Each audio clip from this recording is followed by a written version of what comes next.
Good afternoon and welcome to Nutmeg Sports on the HAN Network. Busy show for you today. We've obviously got recap from last night's state action amongst FCX teams. We can preview tonight's game between the Trumbull Eagles and the Fairfield Prep Jesuits. But to start things off, John Kovac and myself are joined by the Richfield Tigers head boys hockey coach coming straight off an FCX championship on Saturday. That is Sean Gallagher. Coach, thank you for taking time with us this afternoon. Congratulations again. Take us through Saturday a little bit. What was that experience like here, winning the title for the first time since 2013?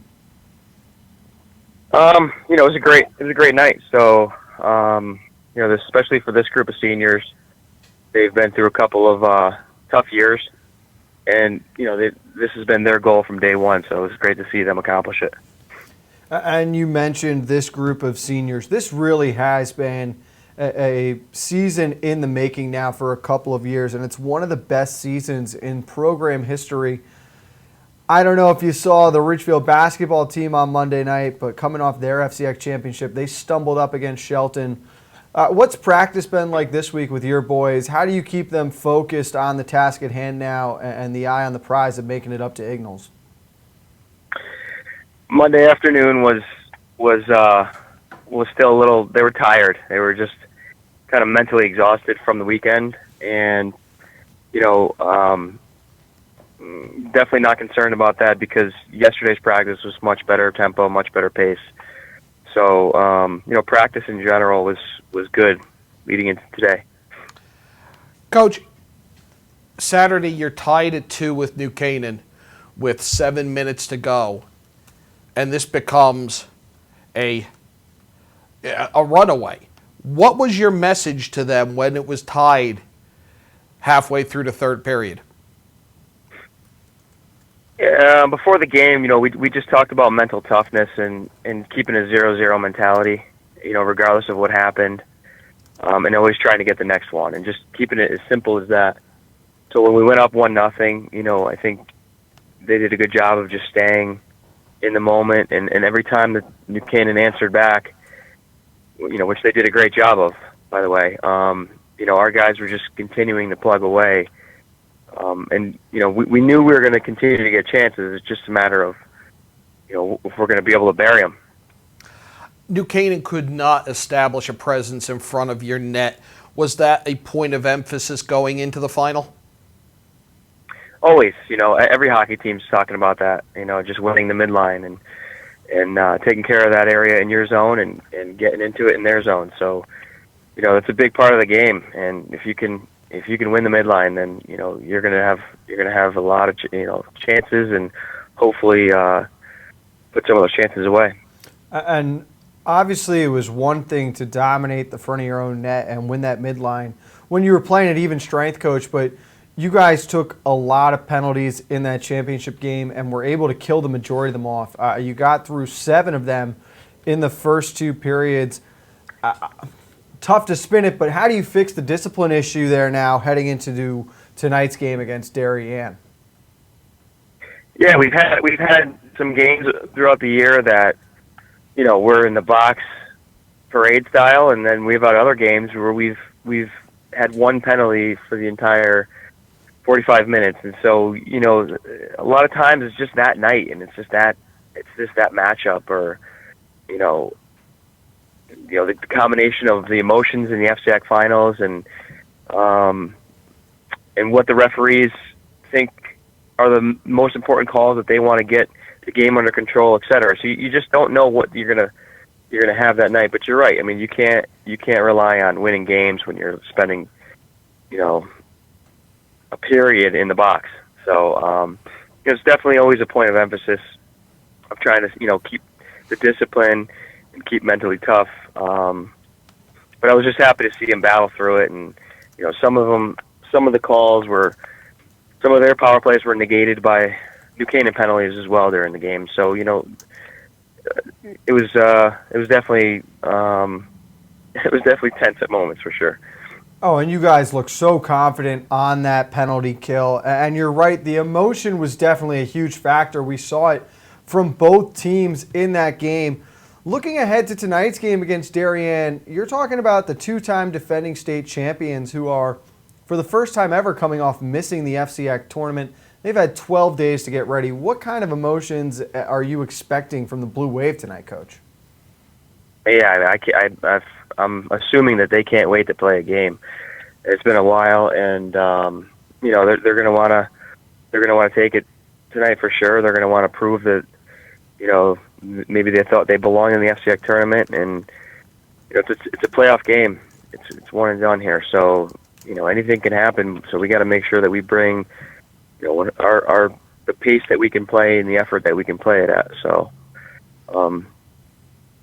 And it's always tough to draw an FCX team in the first round. Now, you guys were a perfect 13-0, including the postseason in the FCX conference this year. You're a very confident group, as you should be, but how do you keep the boys focused on the task at hand and not get caught looking ahead to a potential matchup against Prep or Xavier to settle the 1-1 split in those series? It's funny because there was some bracket talk, very, very brief, that went on when the last games for the regular season were finishing up, and I heard some of the talk in the locker room, and I really don't think that they care who we're playing or when we're playing or where we're playing. This group just loves to play hockey, and if it's going to be Darien tonight, then that's fine with them. And if it's going to be Prep on another night or whoever it is, then you have to beat the best teams in order to win the state tournament anyway. And so people look into these who you're drawing and what about this round and that round, and I don't focus on that at all. I just want them to work hard, and I think if we play at our pace, we're capable of beating any team. And I think if we like you say, take too many penalties and play down or overlook things, then we're capable of losing to anybody as well. So it comes back to the mental toughness. Coach, you guys seem to do just about everything well. One thing that's really impressed me is they seem to communicate very well on the ice. I've talked to some parents at games. I know that a lot of the groups have played together since they were kids. Hockey is their sport. They've had success at the state level at younger ages. Has that carried into their high school careers? Absolutely. This group, and in most of my years, to be honest with you, they just like each other. They like being around each other. There's a special bond in hockey locker rooms, and I don't know if other sports compare. Maybe they do, but if they do, then they're having a game as well. But this group of seniors, because it's so large, they're skilled and they're talented. But I think maybe what separates them just a little bit is that they absolutely love playing hockey. And if there's a practice, there's never an excuse to miss a practice. There's never an excuse about underperforming in a drill in a practice, and they just go. So it's been a pleasure as a coach to have such a group, and especially when all my younger guys are watching them and playing with them on a daily basis. I think hopefully it's gonna rub off for a couple years as well. Well, it's certainly a lot more fun when you're winning, and you guys have tied the school record for the most wins in a single season. You've earned your highest ranking heading into a state tournament. Let me ask you a question now, Coach. What do you think is the most important factor for the Ridgefield Tigers heading in to the postseason? Is it Sean Keegan's in goal, the depth scoring you've benefited from all season, or will it be staying out of the penalty box over the course of these next few games? You probably just hit on the combination. Sean's been excellent all year, and he's tough to beat. Our defense have been solid, and our three lines have been contributing to our scoring, and especially our top two lines have been. I think there's 31 goals and 33 goals between the first and second lines, and just keeping those guys going. But I think it's a matter of pace for us. If we could play at the pace that we're capable of, we make it really hard for teams to continue to play with us, and especially in third periods. I've noticed throughout the year that sometimes if it's a closer game in the first and second, a lot of teams have been wearing down in the third. But I think it's also comes back to what I said before, just the mental toughness, because it's easier said than done. And to make sure that you're prepared for every single shift as a high school athlete is not as easy as we talk about it now. So those are all very important factors. 4 more games, Coach. You win 4 more. You've got a state title to go with the FCIAC. How do you convince them to do what you just talked about? You don't have to convince them, but I think definitely going to be talking points. That at this point in the year, nothing that I'll say before the game tonight is going to be new to them, because we treat the regular season like a process of preparing for this time of year. So we talked about these things in the first practice, the first day, and just about coming ready to work. And I think it's just a matter of the execution, and so unfortunately, there's no secret formula. It's just a matter of the execution. Coach, it's obviously very tough to beat a team 2 times, even tougher to beat them 3 times. There's a chance you might see New Canaan again all the way at the end of this run. How do you feel about having possibly to face the Rams a 4th time right now?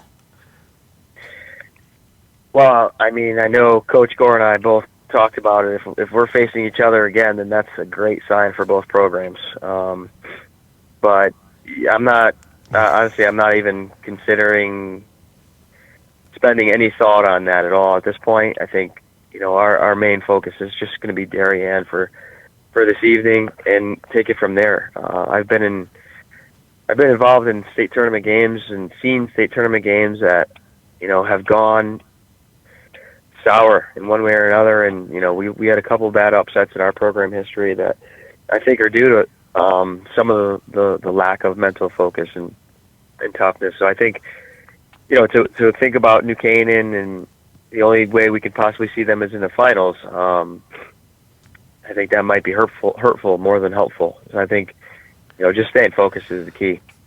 We can hopefully reevaluate in a week, Coach, and hopefully 4 games from now I can come down to Ridgefield and get you a sandwich at the Genoa Deli if everything goes according to plan. I feel like I owe you one. That would be unbelievable. I'll pay.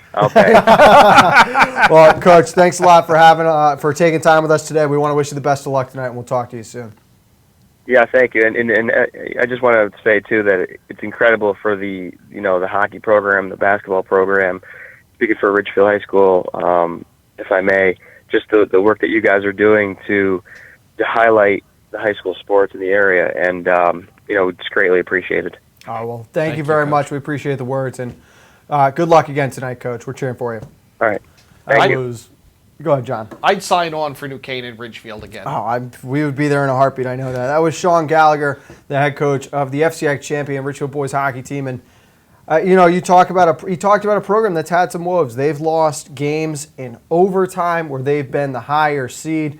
They've struggled with those FCIAC matchups at times in the state tournament, but I think this is a much different Ridgefield team we're seeing this year. If they're mentally ready, John, then they should be good to go heading into this tournament. There's a swagger to this team, and I'm not saying that in a negative way. This is a team that knows it's good. They've had the time together to build up. They communicate. This is a team that knows how to win. I think this is a different Ridgefield team, and I think we're going to start to see that tonight. They drop the puck at 7 o'clock from the Winter Garden in Ridgefield tonight when they host the 2-time defending Darien Blue Wave. John, glad you could step in, jump on for that call. We're going to let you head back down to the bullpen. Kevin Coleman, Josh Fisher are going to join us next. We're going to debate the shot clock, whether or not it should be introduced into high school hoops. After this on Nutmeg Sports on the HAN Network.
Get a fresh start to the new year by shaking up your meal routine. Walter Stewart's Market is your local source for a delicious selection of fresh and convenient salad shakers, like Southwest salad with chicken, Cobb with organic chicken, Power Vegan with fruit and quinoa, Greek salad with tabbouleh, and grilled shrimp with hominy.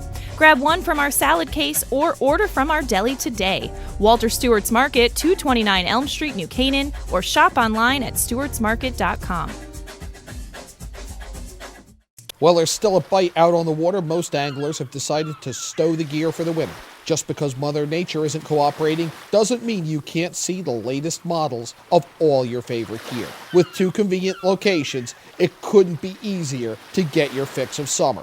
Boater, beach bum, fisherman, or simply love the New England coast, this is a unique place to shop. The Dock Shop, 51 Tokenique Road, Darien, 609 Riverside Avenue, Westport, or on the web, dockshop.com. Whether you're looking for the freshest seafood, the perfect steak, or want to share delicious appetizers, look no further than the Stone's Throw in Seymour. Chef Peter Hom has more than 30 years of experience creating original recipes in his American eclectic style. Our dishes are made from scratch with fresh, local ingredients that pair perfectly with a seasonal craft beer, a signature cocktail, or your favorite wine. When you visit our Riverside location, you'll feel like you're on vacation when you're only a stone's throw from home. Visit us on Roosevelt Drive in Seymour or at StonesThrowCT.com. If you're watching this broadcast, you're not alone. The HAN network is available for 200,000 Connecticut cable customers on the Frontier Network, and we've also reached more than 2 million viewers on our free live streaming sports, news, and entertainment broadcasts. To reach our rapidly growing audience, contact Advertising Director Jessica Murrin at 203-273-7312 or email jessica@han.network. Back on the HAN Network, joined now Josh Fisher. Kevin Coleman stepped in. We got a camera on Eric Gendron. Josh, happy to have you on. We've been talking for a couple weeks now as the FCX tournament's gone on, whether or not high school hoops needs a shot clock. You are at the front of the line praying to God that someone is going to bring it into play. I think it gets frustrating, Frank, as we've been sitting there watching a lot of fun basketball, too. I've really enjoyed both the girls and the boys FCX postseason tournaments. A lot of fun, but sometimes it's just when they sit there and run out the clock, like, you know, I just think that stuff belongs on the football field and leave it there. But it's just, we need a shot clock. We need to encourage these kids, these athletes, to try and score, not just try and hold the ball, right? Well, and Kevin, I'll ask you this. Is there, could you get behind the stance right now that maybe teams like Ridgefield, Fairfield Ward in the girls' semifinals have prevented themselves from winning by running off an extra minute of time and trying to play for that last shot? Well, you look at Ridgefield the other night against Shelton. You know, they ran the clock down that last minute, 45 seconds or so, and you saw SM player like you're seeing right here, driving the lane, puts it up. He went too early, though. That's the problem, which gave Burrito and Shelton plenty of time to drive up and hit that game-winning layup. I think having a shot clock will develop players. You're seeing, you know, in the FCX, we're seeing young athletes here, especially on the girls' side, you know, who are going to play in the college level, whether it's D1, D2, D3. There are shot clocks at that level, especially at D3 as well. And I think this is a great time, just in varsity. Just have it at varsity. You don't need to have it in JV or freshman. Mm-hmm. If you have it at the varsity level, say 35 to 40 seconds, maybe 30. You give them that development into the next level. Because now they're going to, if you're looking at college players, you know, Deja Pokeford, she's going to play in college. She's not used to playing with a shot clock. Well, and you look at that right there, Eric. That situation was Fairfield Ward had the ball with 1 minute and 10 seconds to go. There was not a timeout taken. Nothing happened. They literally stood there until there were 5 seconds on the clock. And similar to the Ridgefield game, it just looked discombobulated, like they had no idea what was going on. Yeah, how many times have we seen this this postseason alone, where a team will sit at the top of the key, taking their time, and I think they are almost icing themselves. You know, you go to ice the kicker in football, you're almost icing yourself when you sit there for a minute and you're standing around and waiting for the perfect moment. There's not too much time, and but still. Just the right amount of time, and every time a team seemed to blow it. I think the shot clock kind of forces you into a situation where you don't think about it too much. These kids are thinking about it too much, and high school's only level, for major basketball that doesn't have a shot clock, at least in Connecticut. I don't understand why they don't. I mean, I think we're all in agreement here that we need a shot clock at some point here. Well, in the Fairchester, the FAA, the Fairchester, which is a bunch of private schools in Fairfield County, Westchester County, do have a shot clock for boys and girls basketball. And they seem to work. Now, like Frank, I know like there's some good reasons why they don't want to have it. One is money. It might be easier for some of the wealthier schools to do it, but you have to buy it. You have to either change your scoreboard or get. I know, like I went to a Fairchester school, and they had a little shot clock they'd bring in and actually put on the floor. Yep. I think when I was in high school, only girls basketball had a shot clock. The boys didn't have it, but that's an expense. You have to pay someone to operate it, and I like Kevin's idea of only having it on the varsity level. Because then if you have it at the freshman and the JV level, then you have to pay someone also to run it earlier, and mistakes can happen, and that certainly is a thing that can slow down the game.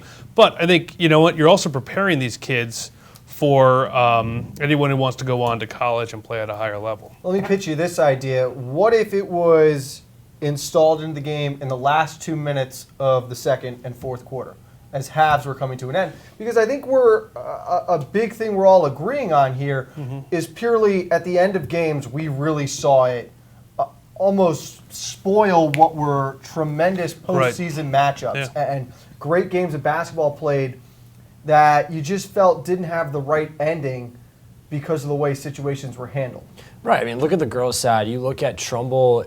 In that final against Stanford, both teams were holding onto the ball for a very long time, especially in that Fairfield-Ward-Stanford game. How many times did Fairfield just hold the ball up at the top of the key with Deja Polk? We should be playing with peach baskets at this point for no shot clocks. No backboard either. Exactly. I mean, I'm still on the case of that we need to have a shot clock at the varsity level, boys and girls. Yes, I know it's an expense, but I think even if it's just above the basket, or if you just bring in a clock, I don't think it's going to be that hard to do that. And it doesn't have to be next season. Maybe look at it in the next 3 to 5 years. Look at it seriously. Yeah, and I'm of the mind that, Frank, if you're going to do it, just do it. Don't do it. Don't make it too complicated here. I think that last 2 minutes thing. I mean, if you're going to bring in a shot clock, that's as you guys have talked about, that's the expense. All or nothing, I think, really. And, I think if you gets a little too complicated, I think if you start working it, well, we're only going to do it for this certain portions of the game. That's my opinion. But let me ask you this. Do you run into any kind of blowout factor effect now with teams that are severely mismatched? If you look at a school at the top of the FCX, take outside the FCX. Let's say you've got a Bassick or a Hill House that's matched up against a New Canaan, a Norwalk at times of this year, who really struggled. Well, now Hillhouse and Bassick are being forced to shoot every 30 seconds. Right. Are they at risk of running this up? Well, is someone else exposed because they can't isolate through a defense in X amount of time? Well, I think but a lot of people will say that having the shot clock will hurt the worst teams, will hurt the weaker teams, because they can really isolate and hold on to the ball and keep the game close by controlling the pace without a shot clock. I was reading a lot about this debate's going on right now in Arizona among high school coaches, and one coach had the exact opposite idea of your plan, Frank, where you would use the shot clock except in the last 2 minutes of the halves. So, and I think because I think that. But my thought with that is that it's so entrenched that you should run out the clock if you're leading by a couple points. That you want to still have that option. But I mean, my thought is do a 45-second shot clock for the first year just in varsity, or just try it out in preseason, see what happens, and you could just not every school would have to buy the clock. You could dance around, but I think the CIAC would have to make the rule. Like the FCIAC couldn't have a shot clock, and then the SEC didn't. Short of seceding from the CIAC, the FCIAC has got or America. I mean, I think the FCIAC should consider seceding from America. And Kevin, here's something else. You would think that a lot of these FCIAC schools right now would be in favor of shot clocks because you're forced to actually run possessions. You're not going to be sent to the free throw line as often, and we've seen how well these kids shoot free throws. Like, it's less situations where you're put on the free throw line with the game on the line. It is tough. I think you look at teams that are struggling right now, like the little teams that you talked about, New Canaan, Norwalk, who had tough years. I think it may actually benefit them at times. This may actually change up some of the way that the coaching is. Some coaches run their offense right now. Maybe it's more fast paced. This maybe if it is a blowout, this still gives the guys who are trying to come back into this game a good opportunity to drive the lane. And Frank, listen, a shot clock forces you to put up shots. So if you're down to 10 to 5 seconds, someone's going to drive the lane and try and get draw a foul and get to the line. And Eric, let me ask you this too, because Kevin makes a good point. Is maybe the hesitancy of getting a shot clock from the coaches who that's going to force the hand of a lot of coaches now to really change the way they're looking at the game. It is not as nonchalant a job where you can tell your best player, hold the ball for a minute till you see a lane and go. No, absolutely. I mean, that it would completely change the entire way the game is coached, I think. I mean, you have to really totally change your outlook and your plans around that clock. I mean, that's just how the game works. And I think coaches kind of use the lack of a shot clock sometimes as a crutch. I think it could be nothing but good stuff. And back to the other point, we were talking about, would this hurt the worst teams? Having 24 seconds, or 35 seconds, whatever it is, to shoot isn't going to make a terrible team worse. They're all going to be terrible. Yeah, and it would reward good defense. Good defense is not rewarded in this. In fact, good defense leads teams to not try and shoot because that's what Ward did. And if you look at what Coach Danko said after that game, the Fairfield Ward girls coach, was that he knew that their best shot, because the game was tied at the end of that first overtime, was to wait and go for the last shot. At worst, they'd go to another overtime. But because that Trumbull defense is so good and known for being so good, he wanted to make sure that they held the ball for the last 70 seconds. And what's the point of playing a 4-minute overtime if teams are just going to try and score once too? And you talk about good defense.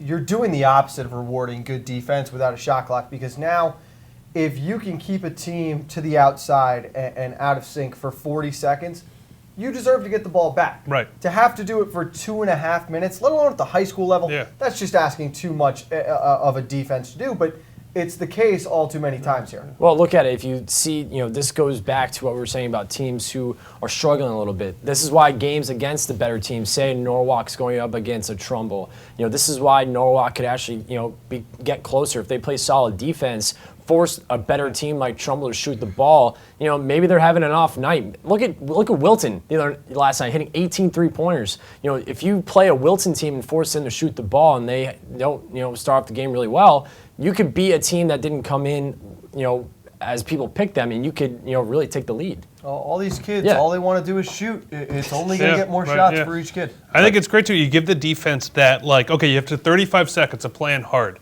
And that you play hard for that 35 seconds, you're rewarded, or you force them to shoot and you crash the boards and you get the rebounds. There's a reason it's incorporated at every level, and it's unfortunate right now it's not the case here in Connecticut. Doesn't look like we're trending in that direction, but it's a very popular conversation all around. And I think it will be implemented. Not next year, like I said, but in the next 5 years, I think you're going to see a shot clock in the FCIAC. Wait do you see what they have planned for the NIT this that's year? Right. They're going to do a 25-second shot clock or a 30-second shot clock, but if you inbound it from the front court, then it's a 20-second shot clock unless there's more than 20 seconds left on it. And so it's going to be that. I can draw. It's a reason to watch the NIT this year, though. I can draw up some rules that'll make the shot clock interesting. Josh, pumped you came on. Happy to talk thanks about for having me. You going to stay for the third block? No, the shot clock's expired on me. Shot clock's expired. Josh is out. When we get back, Eric, Kevin, and I are going to look at some of the action from last night and preview tonight's game featuring FCX schools on Nutmeg Sports on the HAN Network. Want a new experience in car buying? Scap Chrysler Dodge Jeep Ram with one of the largest inventories of new 2- and 4-door Wranglers. We are Connecticut's Wrangler headquarters. Come visit our new Ram Truck Center. Browse our websites, scapchryslerjeep.com or scapdodge.net to find the new Jeep, Chrysler Dodge car, minivan, or Ram truck you've been looking for. Just 2 miles from both I-95 or the Merritt Parkway exit 44. Save thousands at the President's Day event and Ram Truck Month, now through February 28th. Have a sports injury or slip and fall that needs immediate care? Coastal Ortho Express Urgent Care gives you direct access to an orthopedic specialist fast, without an appointment. Basketball, hockey, skiing, whatever the sports injury is, sprain or fracture, Coastal Ortho Express can help. Coastal Ortho Express Urgent Care, open Monday through Saturday, now in 2 locations. The iPark Building at 761 Main Avenue in Norwalk and 36 Old Kings Highway South in Darien. Or go to coastalorthoexpress.com, like them on Facebook.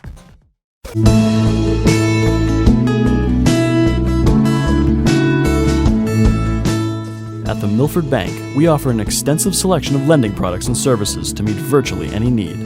Submit your application online in our Mortgage Web Center. Start to finish, you can apply for a loan in as little as 10 minutes. Our knowledgeable and helpful staff are available to meet with you at your convenience. To learn more about what we can do for you, stop by one of our Milford Bank offices or visit us at milfordbank.com. The Milford Bank, always there. Member FDIC, Equal Housing Lender.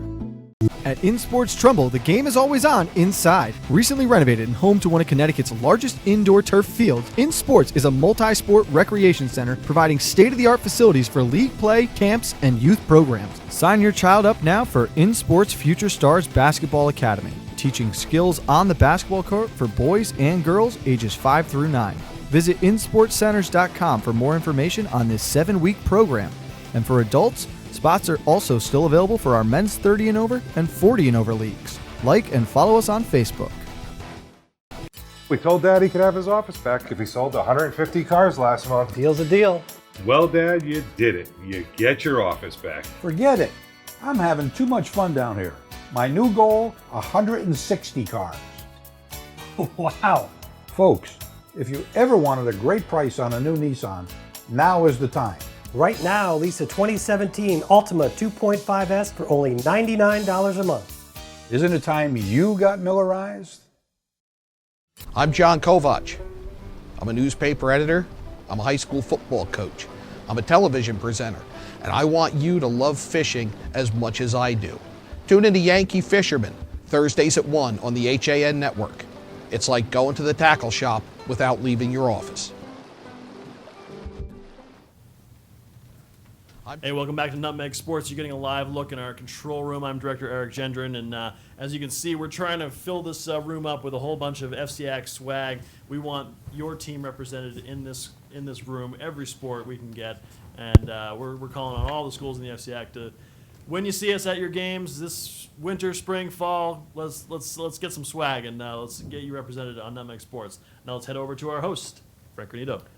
And what better a time to donate some swag with the spring tour coming up. We'll have the dates for the HAN Network Spring Sports Tour in the next 2 weeks or so to release to you. We just started working on our spring sports schedule as well, featuring lacrosse for both boys and girls, baseball, softball, some boys volleyball, tennis, all coming up in the spring season on the network.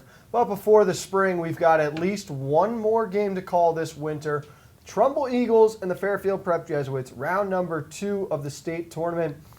Eric, you talked about Fairfield Prep being the evil empire for hockey. Well, this is a program now that has been to the last 6 Final Fours in boys basketball for Class LL. They won in 2015, runners-up in 14, 13, and 11. I might be on board with the Jesuits tonight. It's that experience. I mean, this is a team that is always there, and they always have, a chance when you have that much experience. And these seniors have been there. This is one of the lowest seeds we've seen Prep since I started covering Fairfield County sports back in 2010. Prep has been right there, and we joke about them calling them the evil empire, as some sports writers have called them before. But yeah, no, I really don't think it's a team you can count out tonight. I'd be very interested to see the height matchup tonight, because these are two teams that I think don't really have an advantage over each other as far as that down low presence. Well, Kev, my question to you is, in my opinion, this game comes down to Trumbull's shooting percentage. What is the number they've got to be over in order to win this game? 45. Plain and simple. They need to come out. Tamon Williams. John Lynch, first off, John Lynch has been playing great down the stretch. 12 points against Greenwich in the first round of states. Big win, 70-45 over the Cardinals. he's been on fire. Even though they were knocked out in the FCX semis, I thought, leading up to the semifinal against Wilton, he was playing great basketball and really is continuing to shine here for the Eagles. I expect him to play really well tonight. J.J. Full and Johnny McElroy, again, these are the two guys who are the backbone of this offense and defense, the whole team as a whole for the Eagles. I think those two really get things going for the Eagles, Frank. And, it's Romalchuk. I think this guy needs to take care of the basketball tonight. I thought that at times, this is why Wilton beat them in the semis. I thought a couple of times that 1-3-1 zone defense that Wilton brought out against Trumbull spooked them a little bit, forced a couple turnovers. So they need to take care of the basketball. This is a very fundamental, sound team. Buddy Bray, very good coach, very well disciplined for his players.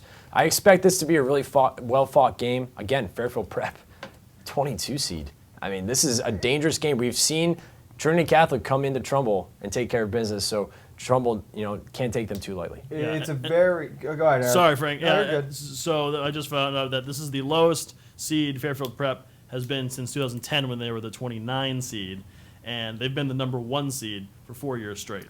That's pretty impressive. And 2010, the year that they did not make it to the Final Four. Let me ask you this, Eric, because we know Prep can play defense. They're 1-1 against Hill House this year, who everyone is expecting to end up at least in the championship game with a rematch against Notre Dame of West Haven.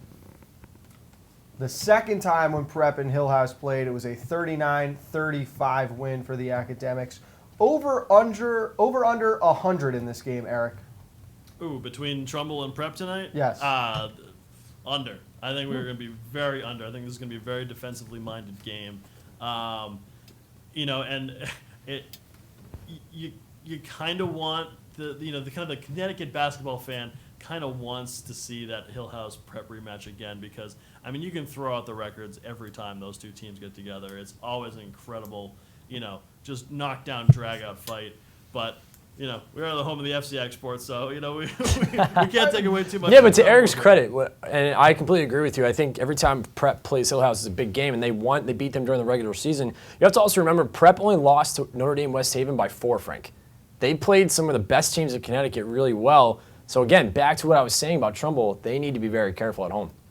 And I think it's a very motivated and determined Trumbull team. That loss in the FCX semifinals is a game that's going to haunt them a little bit. And we saw how good they can be in that first round against a Greenwich team that, quite frankly, was overmatched. Connor Harkins is as good a shooter as we have seen in quite some time in this conference, but a shooter does not make a team.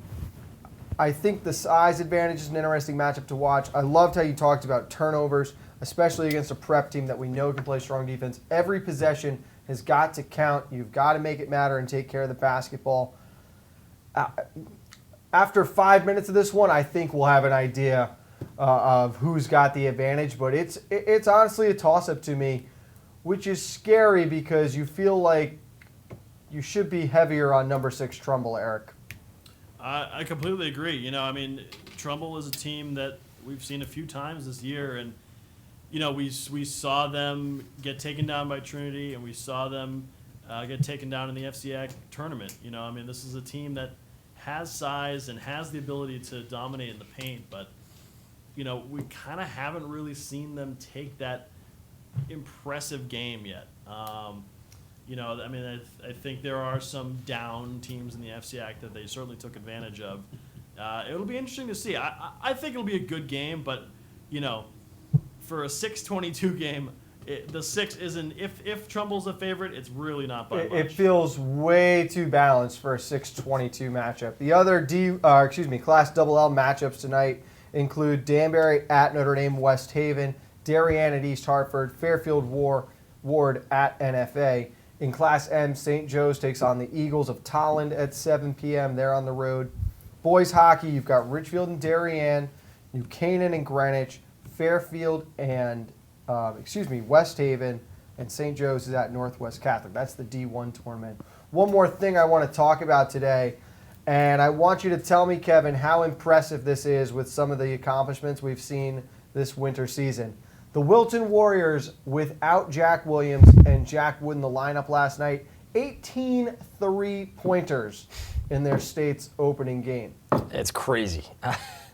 I mean, this is NBA-like stuff. Hitting 18 3-pointers. What a remarkable game for the Warriors. I think for Coach Garriak, that's one way to move on from that tough loss in the FCX final against the Richfield Tigers. I mean, talk about moving on and moving forward. What a performance! And especially, you said it, Frank, without Jack Williams, Jack Wood, Cronenberg brothers got it done last night. Never forget what I said, Frank. The Warriors are like the Warriors. Yes, exactly. That was the quote of the winter season. We are on the FCX tour, and Eric Gendron. Well, the Warriors, they're just like the Warriors. They like to shoot threes. Shoot them, they did last night. 18 from behind the arc. No one made more than Nick Cronenberg, who had 5. Sean Breslin with 4. Cunningham, 3. Matala, 2. Matt Cronenberg, 2. Drew Conley only needed 1, along with Jackson Coate. And speaking of Jackson Coate, Eric, throw the 34 jersey up one more time as we take it out for today. Coate's number 34 there on the director, Eric Gendron. We're going to be at Trumbull High tonight. We'll go on the air at 6:50. The Eagles and the Jesuits of Fairfield Prep in the second round of the state tournament. Good luck to all the other FCX schools competing in hockey and basketball tonight. For Eric Gendron, Kevin Coleman, I'm Frank Granito. We'll see you back here tomorrow, 2 o'clock, Nutmeg Sports.